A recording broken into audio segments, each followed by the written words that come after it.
La première direction, c'est la République démocratique du Congo où une Human Rights Watch dénonce des exactions des rebelles du M23 et des soutiens de Kinshasa. Ensuite, c'est la Côte d'Ivoire. On va parler du prix Félix Houphouët-Boigny pour la paix.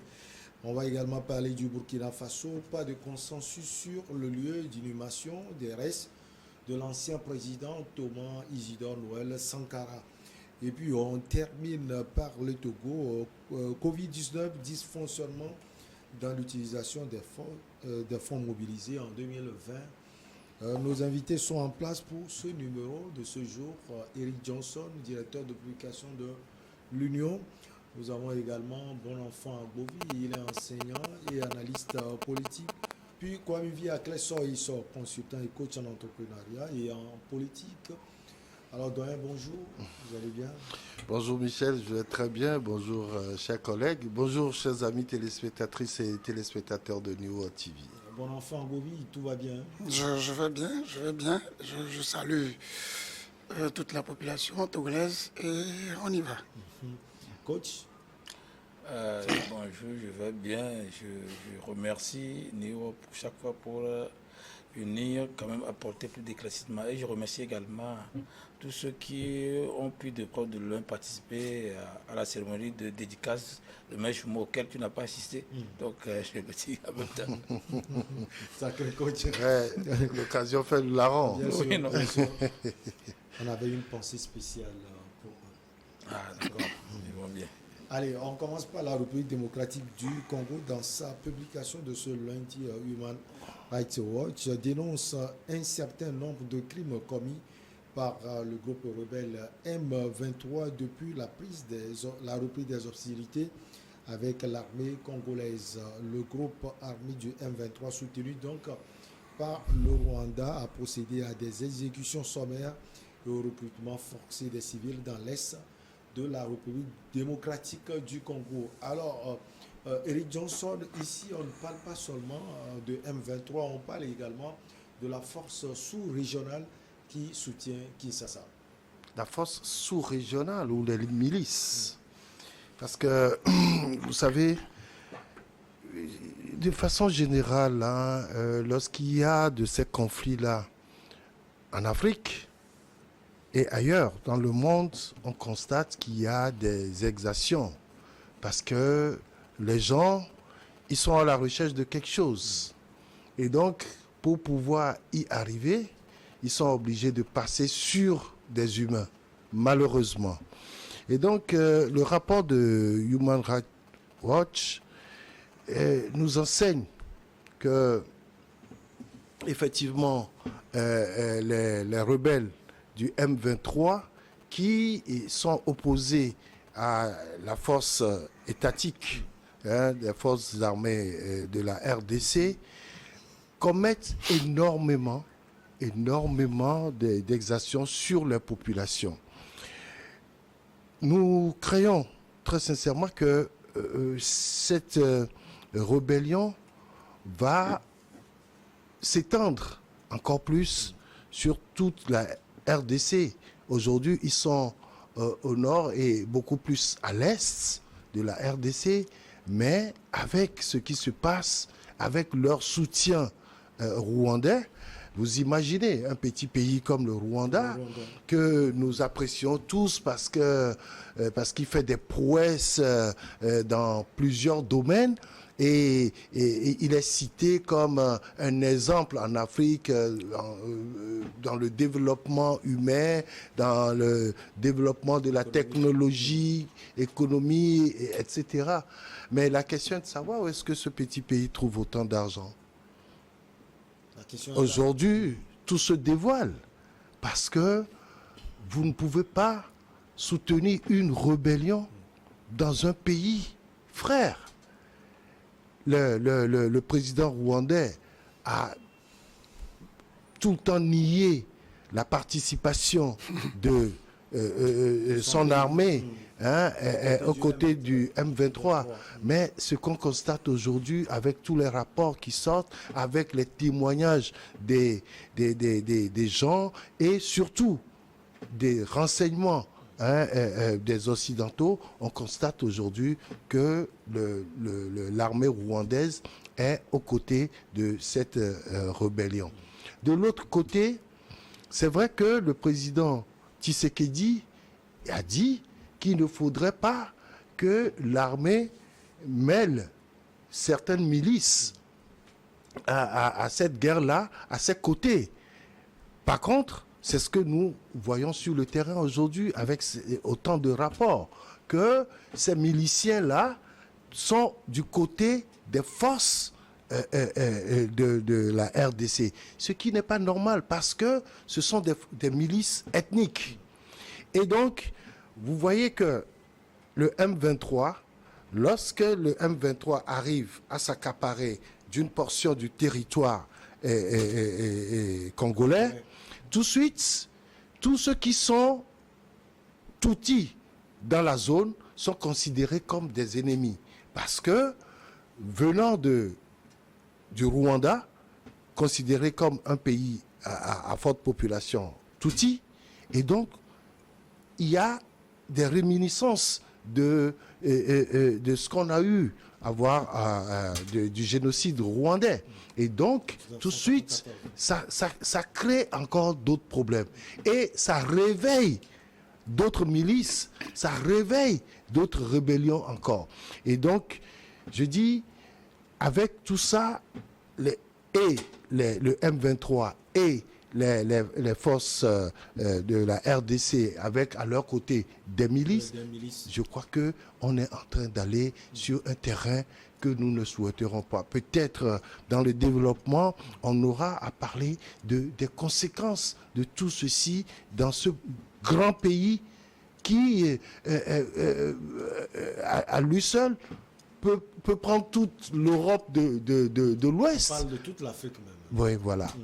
Alors, la voix de Human Rights Watch peut aller loin, selon vous, coach Kwame Clesson. Ce n'est pas la première fois qu'on sort ces rapports, mais ça continue.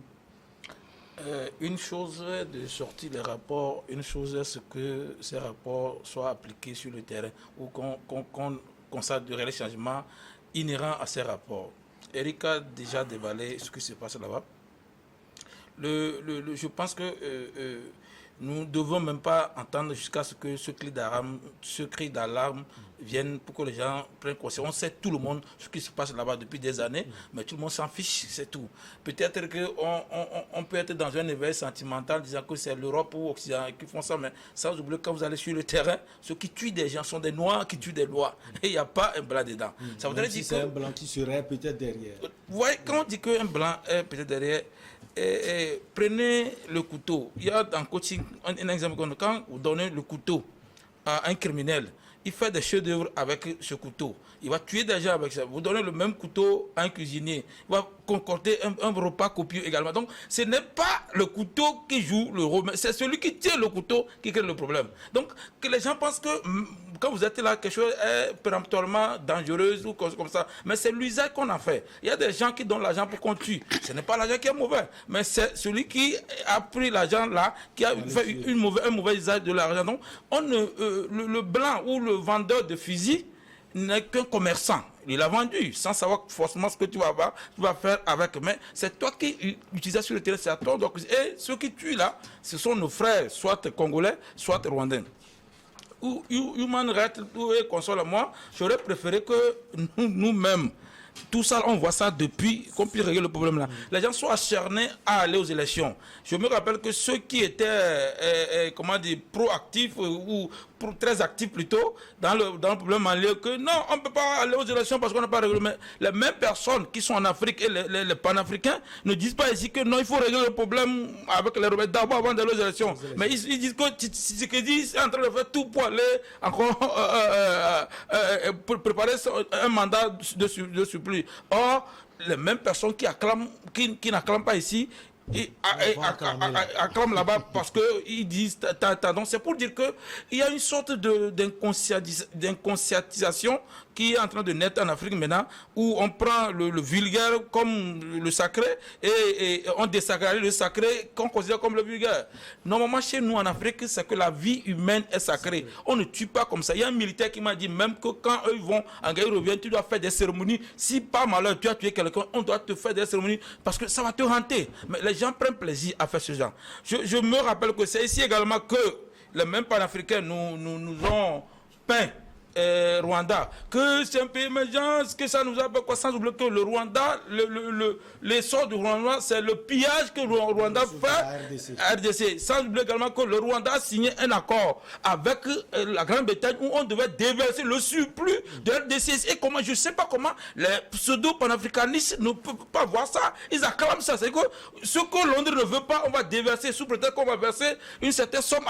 C'est comme si nous tous en Afrique, on a un problème. Mais je me dis que pourquoi le Conseil communiste de l'Afrique centrale et la CEDEAO, Union africaine, ne peut pas s'entendre pour régler le problème une bonne fois pour toutes. Parce que même quand vous voyez... On ne comprend pas surtout le silence. Non, vous voyez, il y a un règlement qui a j'oublie son nom. Il dit que les affaires fleurissent en temps de guerre. Que c'est quand il y a la guerre que les gens... Puisque les gens gagnent beaucoup dedans, ils préfèrent que ça dure et ils en gagnent. Vous voyez que souvent dans les négociations, vous allez voir ça même avec nos députés ici, un problème qui peut résoudre le même jour parce qu'ils ont des primes, des émoluments, ils vont traîner ce qui doit se régler dans 2 jours pour que ça fasse 2 ou 3 mois. Donc chaque fois qu'ils viennent, c'est les primes. Idem pour les cadres de dialogue au niveau du ministère. Ils peuvent finir le même jour, mais ils ont traîné. Après, ils ont pris entre 10 millions en allant de primes. C'est que quand il y a l'argent, on préfère que le mal perdure, alors que ce sont des vies humaines. Eric l'a déjà dit, une fois qu'il y a des gens qui doivent mourir dedans, ce n'est plus la peine de continuer. Ici, pourquoi on ne peut pas une bonne fois pour toutes? Parce que les Occidentaux se taisent. Une fois qu'ils vont encore se mêler, si on m'a dit qu'à cause de combattre, à cause de tout ça, là, on pouvait une bonne fois pour toutes arrêter et Rwanda. Vous savez que les États-Unis ont donné un rapport très précis que c'est Rwanda qui fait ça. Mais les gens qui disent qu'ils vont nous piller. Les gens ont dit que le rapport occidental est biaisé. Moi, je ne suis pas pro-occidental, je ne suis pas contre, mais je me demande où est-ce qu'eux vont trouver les rapports fiables. C'est que depuis toujours, on sait que les gens là, au moins sont sérieux dans cela. Mais eux, quand on donne, je dis que les Occidentaux mentent, je l'ai déjà dit sur une plateforme, tu étais là, qu'on ne peut pas. Vous voulez dire que jamais eux, ils ne sortent pas de rapport? Non. Ceux qui critiquent les Occidentaux. Tu as une fois vu les panafricains là sortir un rapport, ils vont dire que la télé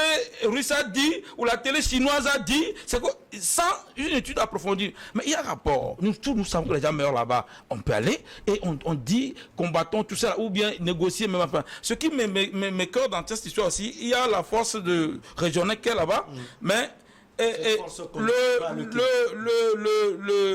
le gouvernement congolais donne le pouvoir à cette force d'agir violemment, militairement. C'est ça qui n'est pas... Souvent, les missions des Nations Unies, là-bas, je crois que c'est la MINUSCO, les missions des Nations Unies ne sont pas là pour tirer sur le pouvoir. Ils sont là pour s'interposer, pour éviter que les rebelles et consorts là avancent. Mais ici, on leur dit de tirer directement. On leur dit de tirer directement. Ça voudrait dire que c'est comme si ils sont venus en guerre. Or, très souvent, ce n'est pas le cas. C'est pourquoi les gens n'ont pas compris au Mali, pourquoi la MINUSMA ne sert pas la mission de MINUSMA n'était pas de faire la guerre aux rebelles ni au terrorisme, mais de les empêcher d'intervenir. Donc, quand on fait ça, beaucoup ne comprennent pas. Si c'est votre force nationale qui agit, on peut l'assister militairement avec des armées qu'on soit. Mais ça fait plus de 40 ans.